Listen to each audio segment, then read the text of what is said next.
Hello दोस्तों, नमस्कार। मैं Pankaj sir, founder of talent academy 01। स्वागत करता हूं आप सभी को टैलेंट अकेडमी 01 परिवार में। जैसा कि आप सभी को पता है कि टेक्नीशियन ग्रेड 1, टेक्नीशियन पीसीएम वाला, टेक्नीशियन ग्रेड 3 वाला सभी विद्यार्थियों का डॉक्यूमेंट्स वेरिफिकेशन और डीवी हो रहा है, डीवी और साथ में मेडिकल हो रहा है। आज चूँकि हम लोग एक जगह आए हैं, यानी अपने स्कूल पे आए हैं जहाँ पर हम लोग ग्रेजुएशन करते हैं। पहले हम लोग इंटर की हाई स्कूल किए, हाई स्कूल करने के बाद से इंटर किए, फिर हम लोग ITI किए, उसके बाद से हम लोग ग्रेजुएशन किए। तो आज देखिए भाई पेपर देकर के लखनऊ से आ गए हैं। आइए दिखा दें। हाय गाइस, यही पेपर देकर के आए। कितने तारीख का आपका पेपर था? कल पेपर था, आज देकर कल यानी 2 मई को। 2 मई को पेपर अच्छा गया है कि नहीं? बहुत बेहतरीन बेहतर गया है। ठीक है, अभी लखनऊ से तुरंत आए हैं घर, और घर पे आने के बाद से फिर इन्फॉर्मेशन आया था कि स्कूल पे मोबाइल मिलेगा। तो आज हम लोग आए हैं डायरेक्ट स्कूल पे। ठीक है, अभी हम रिव्यू देंगे, आज शाम तक आपका रिव्यू दे देंगे, सिलेबस कर दे देंगे ना जी? एकदम बेहतरीन तरीके से दिया जाएगा। एक एक प्रश्न आपका डाउट क्लियर किया जाएगा। ठीक है, देखिए ये अभी आपका किस तारीख को है? 9 तारीख को है हमारा। ALP CBT 2 ये दोनों ट्वाइंस है, और इनका ALP CBT 2 जो एग्ज़ाम है वह 6 तारीख यानी 6 मई को है, और इनका 2 मई को पेपर हो गया है। पेपर का लेवल कैसा था? अच्छा था, करने वाला सवाल था। हाँ, चलिए तो फिर हम लोग वीडियो बनाएंगे आगे। तब तक हम थोड़ा सा आज के इन्फॉर्मेशन आप सभी तक पहुंचा दें आज। ठीक है, बाय। ठीक है, अच्छा आगे हम अपना कंटिन्यू करते हैं। ठीक है, आगे हम अपना कंटिन्यू करते हैं। जैसे कुछ प्रश्न है जो कि आप सभी को विद्यार्थी के लिए बहुत ज़्यादा इंपॉर्टेंट है।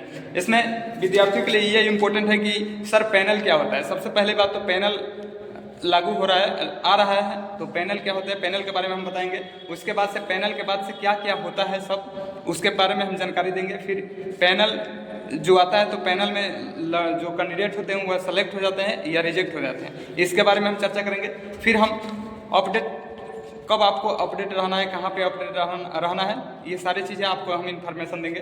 फिर एक जोन लेकर के आए हैं, गोरखपुर जोन, जहाँ का पैनल आया है, उसके बारे में हम आपको जानकारी देंगे। और फिर हम बताएंगे आपको कि कितने गोरखपुर में कितने विद्यार्थी एब्सेंट थे और कितने विद्यार्थी प्रेजेंट थे, आज उसका हम रिव्यू देंगे। फिर वेटिंग लिस्ट को लेकर के हम बताएंगे कि वेटिंग लिस्ट की कितनी संभावनाएँ हो सकती है। तो ये सारे प्रश्न के जवाब हम एक एक करके दे देता हूँ। ठीक है, देखिए पैनल की बात करते हैं तो पैनल क्या होता है। जो भी विद्यार्थी का अगर डॉक्यूमेंट्स वेरिफिकेशन और मेडिकल दोनों साथ में कंप्लीट हो जाता है तो उसके बाद से एक लिस्ट आती है, और उस लिस्ट में उस विद्यार्थी का नाम होता है। ठीक है, तो उसी को पैनल कहा जाता है। ठीक है, और पैनल आप लोग अच्छे तरीके से समझ गए होंगे। अब अगला क्वेश्चन है कि सर पैनल में सेलेक्ट या रिजेक्ट, यानी कौन से विद्यार्थी सेलेक्ट होते हैं और कौन से विद्यार्थी रिजेक्ट होते हैं। तो यानी कहने का मतलब कि पैनल में होता क्या कि जैसे पैनल आ जाता है तो उसमें 99% तक विद्यार्थी सेलेक्ट हो जाते हैं। ठीक है, अब जो 1% या 2% जो बच जा रहा है उसमें होता क्या है ना कि 2016 हम पीछे आपको ले चल रहे हैं। 2016 में हुआ क्या था कि NTPC में पैनल के बाद से लड़के जो थे ना, वो गवर्नमेंट ने सीटों की संख्या कम कर दी थी। उस टाइम उसके पास बजट नहीं था, तो उसमें पैनल आ गया था, लेकिन फिर भी विद्यार्थी क्या हो गया, सेलेक्ट नहीं हो पाया। ठीक है, तो वे बहुत रेयर केस में देखने को मिलता है, लेकिन घबराना नहीं है। पैनल में जो आया है इसमें सभी विद्यार्थी क्या हो जाएंगे, सेलेक्ट हो जाएंगे। इस बार ठीक ठाक माहौल है। ठीक है, उसके बाद से अब अगला प्रश्न है कि सर कहाँ पे अपडेट रहें। तो जो भी विद्यार्थी, देखिए अभी तो हम फिलहाल में आपको अपडेट करा देते हैं, आगे आपको अपडेट रहना है। ठीक है, नहीं तो आप धोखा खा सकते हैं। अपडेट रहने के लिए आप अपने साइट पर रहेंगे, या आप जिस जोन से भरे हैं उस जोन के बारे में हमेशा आप टच में रहेंगे, तब बढ़िया रहेगा। ठीक है, अपडेट रहना सबसे बड़ी जरूरी है। अभी जितना जरूरी नहीं हो ना, उससे ज़्यादा आप लोग अपने जोन पर अपडेट रहना पड़ेगा आप सभी को। ठीक है, तो आप सभी लोग इसको ध्यान दीजिएगा। उसके बाद से हम गोरखपुर की पैनल जो आउट हुआ है, इसमें कितने विद्यार्थी एब्सेंट थे, कितने विद्यार्थी प्रेजेंट हैं, इसके बारे में हम चर्चा कर लेते हैं। गोरखपुर का जो पैनल है, ये इसमें टोटल कैंडिडेट की संख्या 59 थी, और 59 में प्रेजेंट की संख्या अगर बात करते हैं तो 46 थी, यानी 46 थी। और कितने विद्यार्थी एब्सेंट थे, तो एब्सेंट की संख्या 13 थे। 13 कैंडिडेट ऐसे हैं जो एब्सेंट हैं, यानी कहने का मतलब है कि 59 कैंडिडेट में 13 कैंडिडेट एब्सेंट हो रहे हैं। और यह केवल गोरखपुर जोन की बात नहीं है, हम जितने अभी तक जोन के बारे में बता रहे हैं, हर जोन में वही कंडीशन है। 4 से 5% तक मिनिमम 4 से 5% तक विद्यार्थी एब्सेंट रह ही रहे हैं। ठीक है, 3 या 4 या 5 इस तरह का। अगर हम पीछे के अकॉर्डिंग कहा जाए, 2018 में जो वैकेंसी आई थी उसमें कितने परसेंट तक विद्यार्थी एब्सेंट हो रहे थे, तो मेरे दोस्त 10 से 15% तक विद्यार्थी एब्सेंट हो रहे थे। 10 से 15% तक विद्यार्थी एब्सेंट हो रहे थे। इस बार कुछ बढ़िया है।